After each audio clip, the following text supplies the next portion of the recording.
It's been nearly a year since the release of Resident Evil 2 Remake, and as a fan of the series, I was very excited. Especially as someone who loves to speedrun, a new game release in a favorite series of mine is huge. Lots of new mechanics to explore and secrets to find. Now that we're nearing the release of Resident Evil 3 Remake, I thought it would be cool to share the top 10 tricks and tips that I have learned from speedrunning Resident Evil 2 Remake. Number 1. Claire runs faster in caution. As someone who helped progress Claire's speedrun, it was really interesting to find that Claire's movement speed is actually faster in caution. This is something that you may not notice at casual play, but it saves around 3 whole minutes in the speedrun. Number 2. In the RPD, there is a section where you blow up a wall in order to get a medallion. But when you do this, the bookcase falls over and you have to move it out of the way. The problem is, the licker spawns at the same time as you, so you have to flee the opposite direction and go all the way around. However, if you keep the door open when the explosion happens, the bookcase never falls over, and you can easily outrun the licker.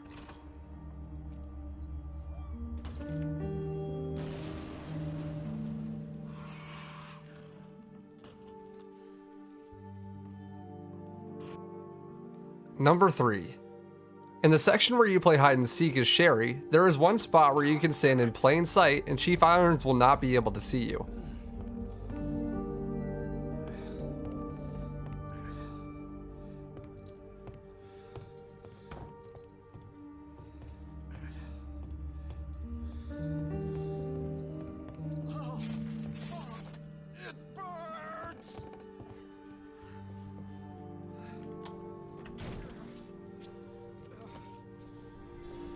On hardcore mode, however, this spot does not work, as he has enhanced hide and seek abilities.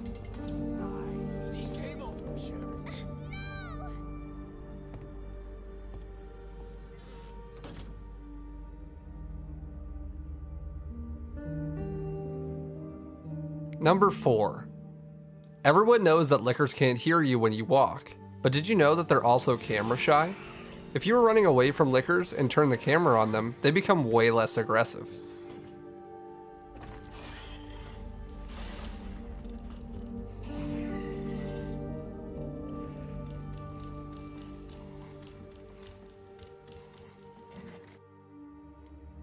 Number 5. In the lab section of the game, the Ivies will instantly kill you if you don't have a sub-weapon to use on them and they grab you.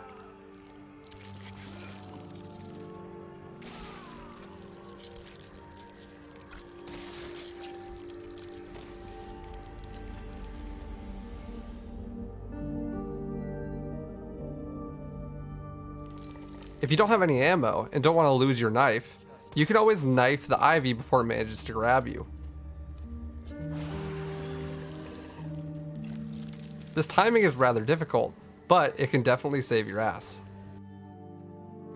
Number 6. The knife is actually the most powerful weapon in the game by far. The knife detects hits on enemies based on the frames per second the game is running at. So for example, if you're playing at 60 FPS, the game may check every 10 frames, or 6 times in a second, that you're hitting an enemy with the knife. However, if you're playing at 120 FPS, then the game checks 12 times a second, meaning you would potentially do double the damage with the knife on 120 FPS rather than 60 FPS.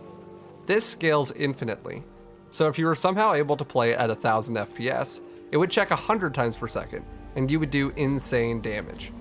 However, it also works backwards. If you're playing on 30 FPS like some consoles may, the game would check 3 times a second, and you would do significantly less damage with the knife. Even considering this, the knife has the highest damage per second out of any weapon in the game.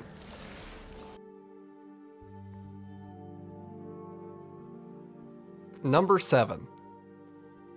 If you somehow manage to miss the grenade launcher or shotgun inside the RPD, and manage to make it all the way to the lab, the game will actually give you a second opportunity to pick it up.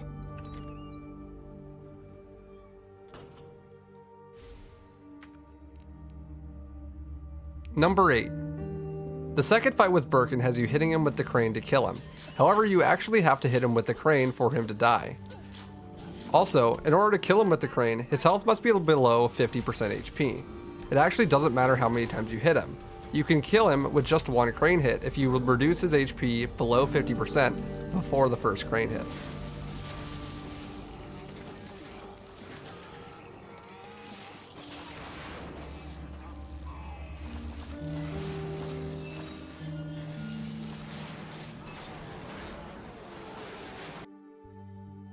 Number 9. Resident Evil 4 was one of the first games to pioneer the dynamic difficulty system. However, it is not the only game in the series with dynamic difficulty. RE2 Remake actually has dynamic difficulty. In this game, it's called Difficulty Adjustment, or DA for short. Thanks to Squirrelies for making a tool for us speedrunners to test this mechanic, we can look at what changes this DA. DA affects enemy movement speed, the damage you take, the damage you deal, and enemy AI. Picking up items is what increases your ranking, and taking damage and missing shots lowers it. This means hoarding all of the equipment in the game actually makes it significantly more difficult.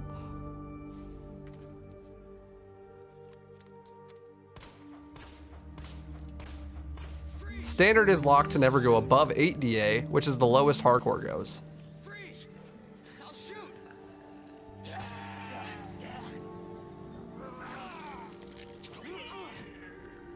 Hardcore starts at 8 and goes up to 9.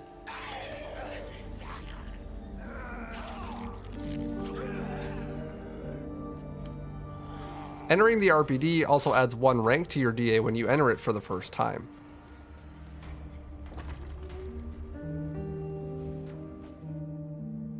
Number 10.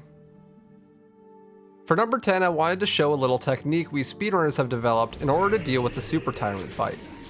This fight is actually really simple. Once he's staggered 3 times, the room is now on a timer. And if you manage to stand in the right spot, you can make Mr. X do a dance with you until the time is up.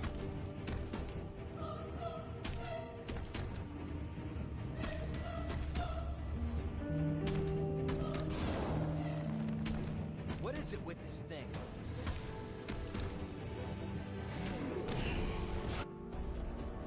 Where did this thing come from?